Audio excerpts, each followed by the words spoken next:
Now that I've got all of my front pieces sewn on, it's time to move on to the back. So if you're doing one that is not the mouse, make sure that you've got all of your front pieces sewn on. So it might be bunny ears, that might be cat spots, it might be a variety of things, but you'll want to make sure they're all done before you move on to the back piece. Each of the pattern pieces, or each of the different options, should have one back piece, and it should be a tail. My mouse has a little squiggly tail that's shaped kind of like an S. There are different shapes depending on what your creature is. With the pattern, there is no placement guide for the tail because we'd only have a picture of the front.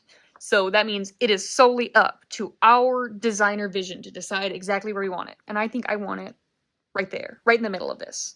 So I'm going to stick one pin through it again and just trying to go through kind of the middle. There we go. So I like how that tail looks. For this piece, I'm going to be using the whip stitch. And I kind of mentioned earlier, you need to make sure that you've done each of these 3 stitches on one of your felt pieces. So a running stitch piece, a cross stitch piece, and a whip stitch piece. The whip stitch is also the stitch we're going to be using around the outside. So I'm going to start this just like I started the other ones. I'm going to insert my needle up through the back of my fabric, and I'm going to pull it through. I've tied a knot in it already off camera through the magic of cinematography. That step is already done. And I'm going to sew the whip stitch. If you need a refresher on the whip stitch, that video is still up and available for you. This is the stitch where you kind of whip around the edges. This is why it gets its name. You're sewing at a perpendicular 90-degree angle to the to the felt piece. At each stitch will help you keep your angle really nice. Which I'm happy to show you in class that in person if that's not making sense to you, but when you look at my needle, I am inserting it and it is making a right angle with the felt piece. No matter where the felt piece is, because the felt piece curves a lot, I'm always keeping the angle between the needle and this at a 90 degree. Which is how I'm keeping my stitches angling properly, making them look consistent, because it's easier to do that on a straight, not curvy piece, but all the tails are, of course, a little wiggly. The whip stitch, we use this stitch and this method very similarly to do all of the name tags for shows. If they can't be machine sewn on, so like if it's in an undershirt or whatever, they can very easily machine sew those. But if you need it to be sneaky or hidden, we're using the whip stitch because it is subtle but sturdy. It'll hold up through the laundry. So I've done a lot of whip stitching in my day. Though usually with a piece much less fun than this. Name tags are usually not shaped like an S. They're shaped like a rectangle.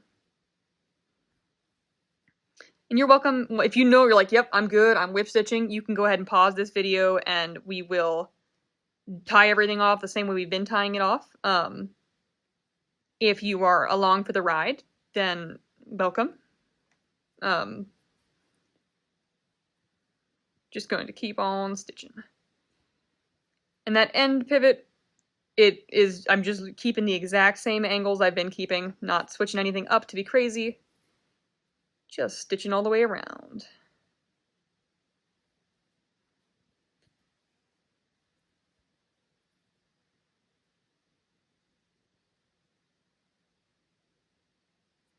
And right now, a really good thing to be doing is brainstorming ideas for what you're going to name this stuffed animal.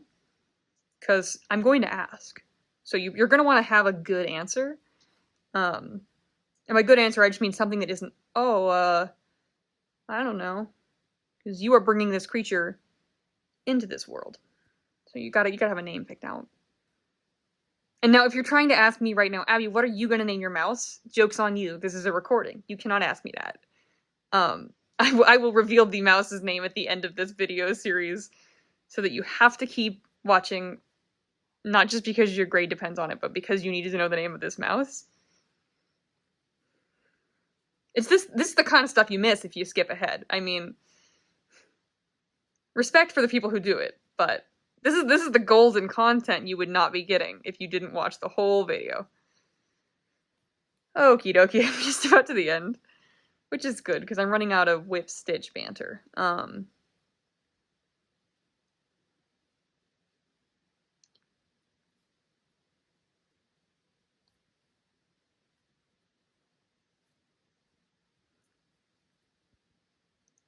And keeping that 90-degree interaction between your felt and your needle is really gonna help you on those on those like corners where you have to really turn, because that can be tricky if you're not sure of where you're going and what you want your stitch to look like. But now that I've reached all the way back to where I started, I'm just going to insert my needle back to the back side, flip it over, pull it through, and tie myself a nice little knot. And pull it through.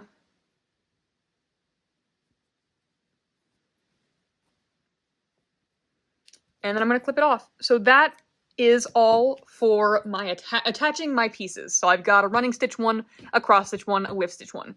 Make sure you have samples of all three, because that is a requirement for this project. So you want to make sure you've got a running stitch, a cross stitch, and a whip stitch. That is all for these, and we're ready for the next step.